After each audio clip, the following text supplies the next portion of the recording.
हमने मोदी रोजगार दो मांग लिया तो गुनाह कर दिया? और क्यों ना मांगे हम मोदी जैसे रोजगार? जब सरकार आई थी तो लोगों ने कहा था, मोदी ने कहा था, मोदी मुझे वोट दो, अब की बार मोदी सरकार आएगा तो मोदी ही। तब डिसेंसी कहां चली गई थी? तब भारत सरकार का नाम बदल के मोदी सरकार क्यों रख दिया गया था? उस वक्त मोदी जी ने अपने नाम के आगे चौकीदार क्यों लगा लिया था? क्या एक देश के वर्तमान प्रधानमंत्री को चौकीदार लगाना शोभा देता था? और हमने कह दिया मोदी रोजगार दो तो ये गलत हो गया। और क्या मैंने पिछले 5 साल के कार्यकाल में बेरोजगारी पे वीडियो नहीं बनाया? अगर आपको नहीं पता तो जाके देख लो। बहुत डिसेंसी के साथ मैंने वीडियो बनाया है, बहुत सबूतों के साथ मैंने वीडियो बनाया है, बट कोई काम उस पे नहीं हुआ, कोई जवाबदेही सरकार की नहीं रही। आज से 6 महीने पहले भी हमने बेरोजगारी के मुद्दे को लेकर के वीडियो बनाया और ये कहा कि मोदी जी अब रोजगार पे बात करें, उनकी वीडियो को भी डिसलाइक कराया। और इससे ज्यादा क्या करते? बताओ, गर्म धूप पे जमीन में लेटते हुए संसद भवन तक जाते? क्या करते? यही तो एक तरीका था डिजिटल इंडिया के थ्रू कि हम अपनी बात मोदी जी तक पहुंचा सकें। अब मोदी रोजगार तो मांगना भी गलत है। ऊपर से मतलब अब मैं हर बात पे बात करूंगा। जो लोग कमेंट के नीचे भी लिख करके जवाबदेही मांग रहे हैं कि अगर लोग कहते हैं पेट्रोल का रेट अगर 100 हो गया तो गाड़ी कम यूज करो, ठीक है, कम कर लेंगे यूज। कल को अनाज महंगा हो जाएगा तो क्या एक टाइम का खाना खा लोगे? ये बोल दोगे फिर तो तुम कि एक टाइम का खाना खा लेना? क्या गलत को गलत नहीं कह सकते? युवाओं की जवानी पढ़ते पढ़ते निकल रही है और नौकरी नहीं मिल रही, इस तरीके का सिस्टम हो गया है। क्या युवा प्रश्न पूछकर गलती कर रहा है?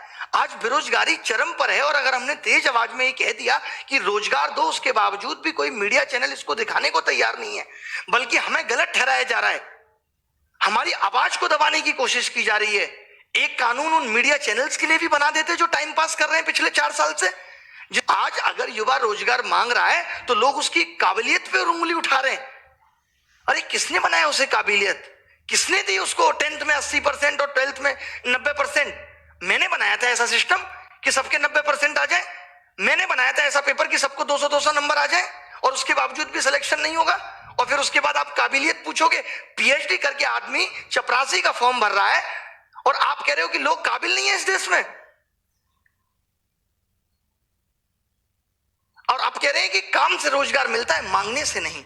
तो आप भी वोट नहीं मांगते, आप भी ये नहीं कहते कि वोट दो मोदी सरकार ही आएगी, अब की बार मोदी सरकार। आपने भी तो वोट मांगा था। अब अगर हम आपसे कह रहे हैं कि हमें हमारा हक वापस दे दो, आपने वोट क्या क्या के मांगा था? यही कहा था कि 2 करोड़ रोजगार देंगे। आप पिछले 8 साल में बता दो अगर आपने 2 करोड़ रोजगार दिए। ये तो रोजगार भी वो गिनवा रहे हैं कि अगर स्किल इंडिया के तहत इन्होंने 4 लोगों को दर्जी बनाना, कपड़ा सिलना सिखा दिया तो जो लोग दर्जी बन गए वो भी अब रोजगार में गिने जाएंगे, क्योंकि उससे पहले तो देश में दर्जी होते ही नहीं थे। स्किल इंडिया के बाद ही तो देश में दर्जी आए। आप अपने चुनाव के रिजल्ट का 40 दिन इंतजार करो, पागल हो जाते हो। न्यूज चैनल अगर दिखाएं तो जब तक एग्जिट पोल पे ही आपकी निगाह रहती है कौन जीत रहा है। अगर आपका रिजल्ट 4 महीने भी पोस्टपोन कर दिया जाए ना तो दिमाग की दही हो जाएगी आपकी। हम 4-4 साल से रिजल्ट का इंतजार कर रहे हैं। 2015 में नहीं हुआ घोटाला, 2016 में नहीं हुआ, 17 का पेपर लीक हुआ, 1.5 साल तक मुद्दा चलता रहा, जमीन पे प्रोटेस्ट हुआ, तब जाके ये गुस्सा भटका है। अब बात रुकेगी नहीं, अब बात थमेगी नहीं। चाहे रेलवे हो, चाहे एसएससी हो, चाहे बैंक हो, चाहे शिक्षकों की भर्ती हो। आपको भी पता होगा जब कोई भर्ती निकलती है तो उसके लिए बजट पहले आवंटित हो जाता है और ये भर्ती निकलने के बाद उन भर्तियों को 4-4 साल तक टाल देते हैं। आपको पता है कि वो बजट कहां इस्तेमाल होता है? कभी सोचा आपने? भर्ती निकलने से पहले बजट आवंटित हो जाता है। उसके बाद जो उतने लोगों की 4 साल में शिक्षक भर्ती मुश्किल से हुई यूपी में, और उसके बाद 28,000 पद आज भी रिक्त हो गए, वहां कट ऑफ पहले जारी हो जाती है। वहां अलग सिस्टम है, वहां युगांडा के रूल चल रहे हैं कि कट ऑफ पहले ही बता देंगे। यहां कट ऑफ 80% से ऊपर जारी है एसएससी में। देश का बेड़ा गर्क हो गया है सिस्टम में। ये सच बात है। अगर आप गहराई में सोचोगे, आज अगर सभी विद्यार्थी अपने माँ बाप को ये बातें बताएं, ये वीडियो सुनाएं, तो उनको भी समझ में आ जाए कि कितना बड़ा गड्ढा हो गया इस एजुकेशन सिस्टम में, जिसको भर पाना अब मुश्किल है।